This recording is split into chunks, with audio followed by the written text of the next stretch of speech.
নমস্কার, আমি শ্রীমতী দোলা সেন, বসিরহাটের অন্তর্গত মৈত্রী নৃত্য মঞ্জরি আমার স্কুল। আজকে আমার এই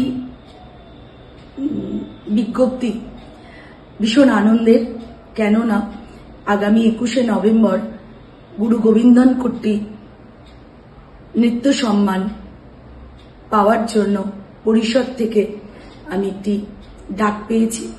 আমি কোনোদিন ভাবতে পারিনি যে আমি এই সম্মাননার যোগ্যা কিনা। আজ আমি এই চিঠি বা এই নিমন্ত্রণ পেয়ে ভীষণ আপ্লুত। আমার ভীষণ ভালো লাগার একটা জায়গা। আমি বা আমার নতুন করে আবার এই স্কুলটাকে আরো এগিয়ে নিয়ে যাওয়ার প্রচেষ্টা আমার মধ্যে ভীষণভাবে জেগেছে এবং আমি নিষ্ঠার সঙ্গে এই কাজটি করে যেতে চাই যতদিন পারবো। আর সর্বভারতীয় সঙ্গীত ও সংস্কৃতি পরিষদের কাছে আমি চিরকৃতজ্ঞ।